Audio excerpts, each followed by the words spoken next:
Ini roda ini berputar nih dari saudara, dari anak saudara, karyawan, anjing, babi, celeng, semuanya. Nanti mentoknya dibaliknya ke kalian juga. Roda ini berputar baliknya ke kalian. Baliknya ke kalian. Tumbal terakhir tetap dirimu sendiri. Dan itu menyakitkan.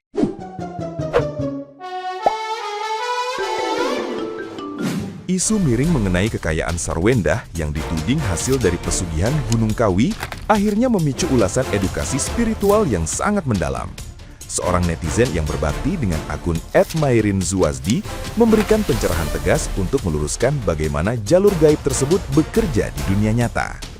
Ia menjelaskan bahwa Gunung Kawi ibarat mall spiritual, di mana pihak yang memilih naik ke atas untuk mencari kekayaan instan dipastikan telah melakukan perjanjian gelap.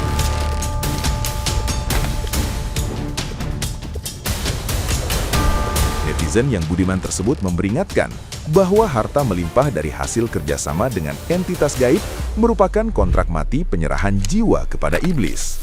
Meskipun seseorang merasa bisa menumbalkan pekerja atau orang lain terlebih dahulu, putaran roda gaib itu pada akhirnya akan mentok dan menuntut nyawa pelaku sendiri sebagai tumbal terakhir.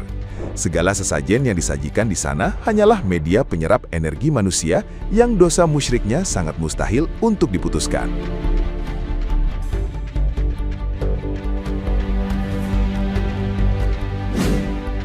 Kayaknya gue juga harus ikutan bahas untuk pencerahan bagi kalian. Karena ada yang komen, dia bilang kayak gini, kalau yang jadi pertanyaan saya, kalau emang Gunung Kawi itu bisa bikin kaya, pertanyaan saya, kenapa orang-orang di situ masih banyak yang jualan kembang, masih banyak yang jualan kambing, dan lain-lain sebagainya. Maksudnya penduduk lokal. Berhubung ibu gue adalah orang Jawa Timur, jadi gue sedikit banyak gue tahu banget soal Gunung Kawi ini, dan memang bukan baru-baru ini, itu dari gue kecil banget orang itu udah pada tahu bahwasanya lu mau kaya pergi Gunung Kawi, kalau mau kaya pergi Gunung Kawi kayak gitu. Bahkan gue pernah kesana waktu itu gue SMP kalau nggak salah. Terus SMA gue juga ada di sana. Di sana Gunung Kawi itu ibaratnya mall. Kalian tahu mall nggak? Kalau kalian di mall itu ada jual makanan, ada jual minuman, ada jual macam-macam variatif. Di bawah Gunung Kawi itu ada kelenteng, ada masjid, macam-macam tempat sembahyang berbeda-beda agama itu ada di sana. Kalau lu mau baik itu yang di bawah. Itu bisa untuk sembahyang kayak sembahyang orang Cina dan lain-lain sebagainya, semuanya ada di sana, ada vihara dan lain sebagainya. Tapi kalau lu mau yang tidak baik, lu ke atasnya. Kok tahu nih lakuin ya? Enggak guys. Ya seperti inilah. Atau gue itu kalau ngajak gue jalan-jalan ke sini itu menjelaskan ke anak cucunya supaya edukasi spiritual. Atau gue itu ngejelasin dari kecil tuh kami dijelasin kalau lu ngelakuin ini konsekuensinya seperti ini, orang yang mau ngelakuin ini itu seperti ini, kalau lu ketemu orang terus lu dimandiin, lu dikasih ini itu begini nanti jadinya, terus cara mengantisipasinya begini. Kita keluarga kita ada dikasih didikan spiritual seperti ini. Terus kembali lagi back to topik pertanyaannya, kalau memang Gunung Kawi itu bisa bikin kaya raya, kenapa penduduk lokalnya miskin gitu kan? Guys, penduduk lokal itu semua udah pada tahu konsekuensinya. Karena yang datang ke sana bukan hanya yang berhasil saja. Kalau kalian nggak percaya, kalian tanya sopir atau ojol-ojol yang naikkan ke Gunung Kawi. Jadi di bawah sebelum kalian naik gunung itu, di situ akan ada pangkalan kayak pangkalan ojek, sopir. Nanti bawa ke atas itu ada. Tanya sama bapak-bapak itu. Bapak-bapak tukang ojek di sana. Bapak-bapak tukang ojek itu biasanya bawain orang dari dia susah sampai dia kaya, sampai dia hancur lebur. Itu banyak guys. Kalau kalian mau tanya story, jangan tanya sama ibu-ibu yang jual kembang, yang jual dan lain sebagainya, itu jangan. Dia nggak akan ngaku guys. Tanya sama tukang ojeknya. Nanti tukang ojeknya akan bilang, iya kak, saya pernah nganterin orang dari miskin, terus kaya, terus sampai nggak ada. Nggak ada sisanya. Mereka pasti akan jujur. Tapi kalau kalian mau suruh dia cerita, ya kalian kasih ajak nongkrong, kasih rokok, minum kopi gitu. Di sana ada tukang ojek yang biasa nganter ke atas tuh ada. Jadi Gunung Kawi itu ibarat mall guys. Kalau kalian mau cari yang baik-baik, yang enak-enak ada. Kalau kalian tergantung tujuan kalian. Kalian mau hiking pun di sana bisa. Kalian mau healing pun di sana ada. Kalian mau nginep pun di sana ada penginapan. Tapi tergantung tujuan kalian apa. Kalau kalian mau edukasi spiritual di sana juga bisa. Tapi kalau kalian mau kaya itu ke atas lagi. Nah itu yang untuk kaya. Guys, edukasi spiritual itu penting tau guys, supaya kalian tuh gak gampang dibohongi, gak mudah dimanipulasi oleh para orang-orang yang mengaku pintar yang bekerja sama dengan iblis. Itu bahaya. Terus ada lagi yang komen sama gue, kak kalau gue pesugihan tuyul itu gimana? Apakah itu besok harta? Sama aja guys, sama aja. Kalian mau tuyul, mau susu, mau kalian pelihara Pak Bahlil, tapi kalau kalian sudah melakukan persembahan, itu secara tidak langsung kalian sudah kaki kanan kalian sudah masuk neraka, kaki kiri kalian masih di dunia. Ibaratnya kalian udah kontrak tanda tangan untuk menyerahkan jiwa kalian kepada bilis secara tidak langsung. Terserah lah apa itu namanya, mau kalian pakai susuk lah, mau kalian pakai penglaris lah, mau kalian pakai toyol, mau kalian pakai babi, mau kalian pakai udang, mau kalian pakai lobster. Kalau sudah melakukan persembahan sesajen, itu yang ada ayam, yang ada kambing, yang ada sapi, nah, udah itu udah TTD, tanda tangan masuk dunia gelap. Secara tidak langsung kalian menyerahkan jiwa kalian, jiwa anak cucu kalian untuk ikut sama bilis.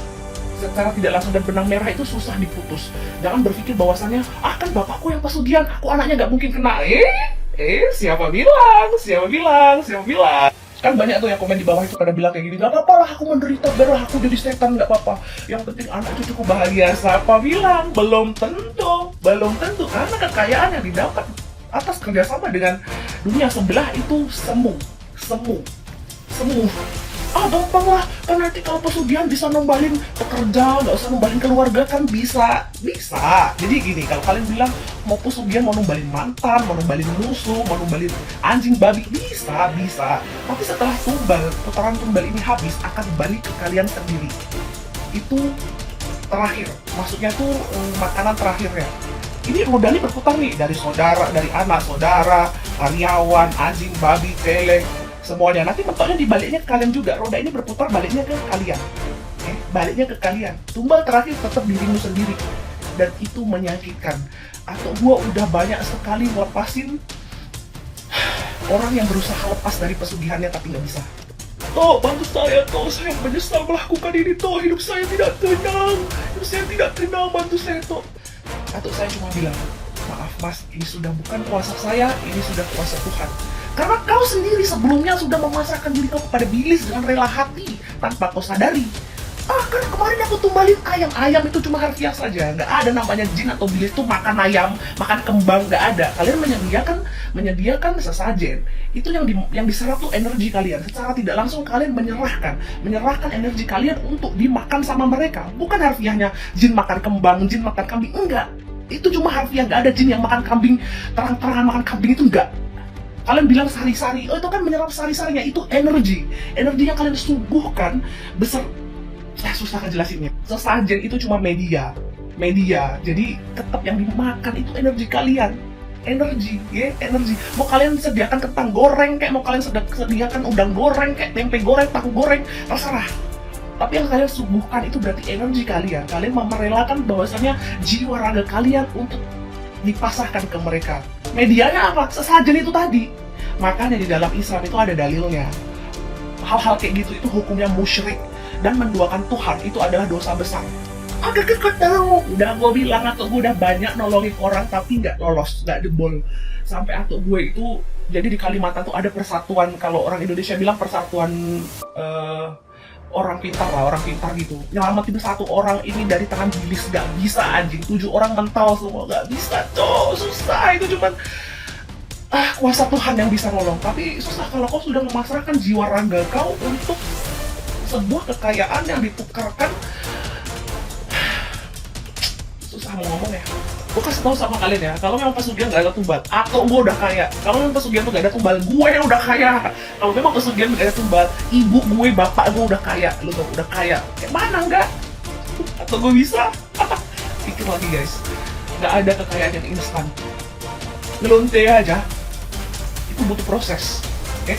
Gak ada kekayaan yang instan, yang mudah dengan menumbalkan nyawa seseorang yang tidak berdosa. Itu salah kaprah, sesat. Nah, gimana nih menurut netizen yang terhormat? Silahkan berkomentar ya. Emang kalau uang pesugihan itu dapatnya dari mana? Maaf ya, pesugihan sama penglarisan itu sama-sama minta tumbal.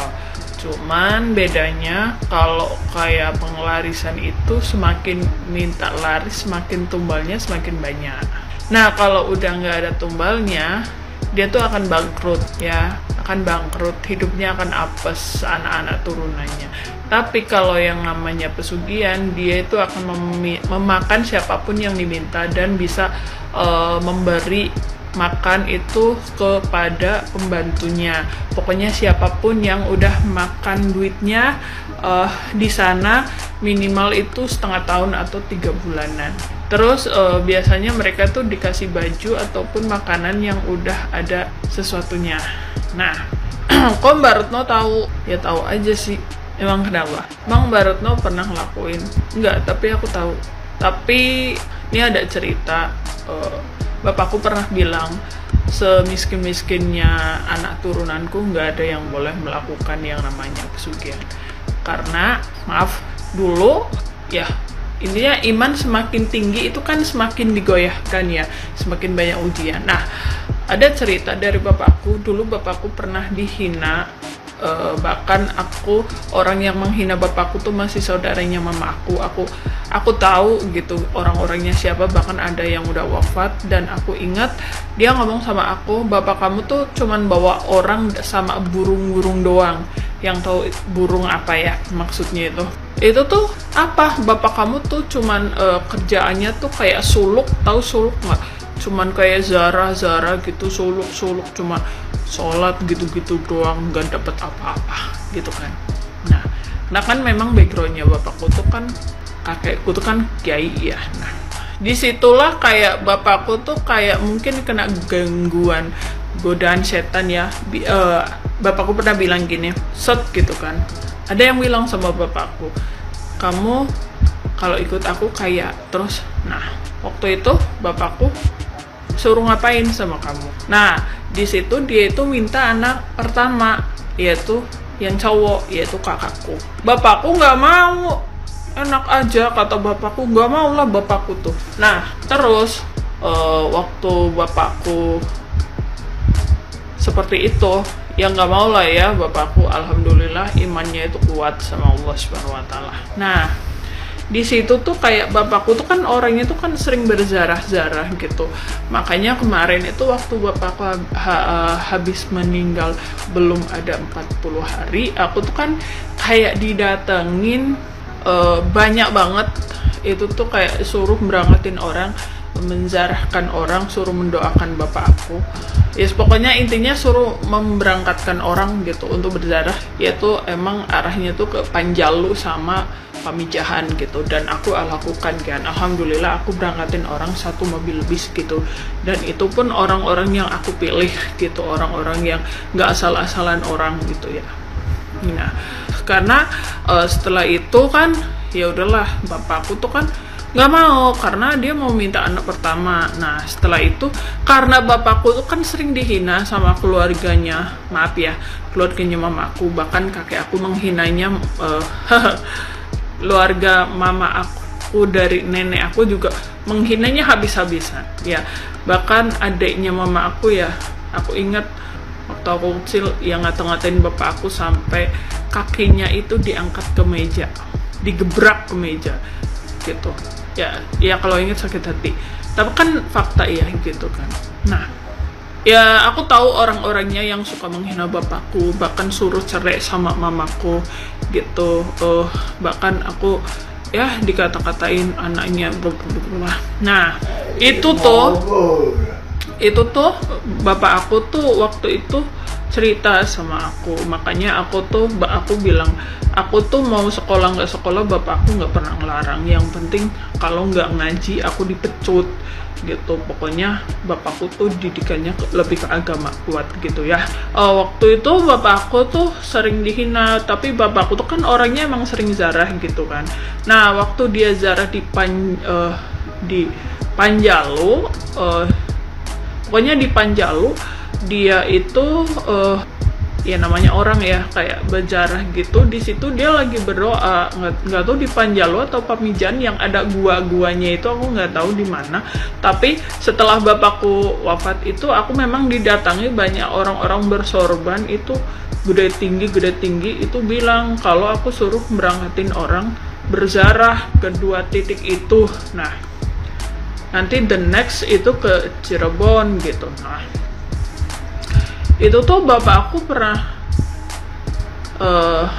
bilang sama aku, itu awal mulanya karena memang dihina. Terus ada yang datang terus mau ngasih kekayaan tapi minta kakak aku, bapakku nggak mau. Nah terus yang keduanya itu pas bapakku lagi berziarah, berdoa di sana, seintinya itu tuh bapakku didatengin oleh banyak sosok-sosok berulama lah gitu. Orang lain nggak bisa ngelihat, hanya bapak aku aja yang bisa ngelihat.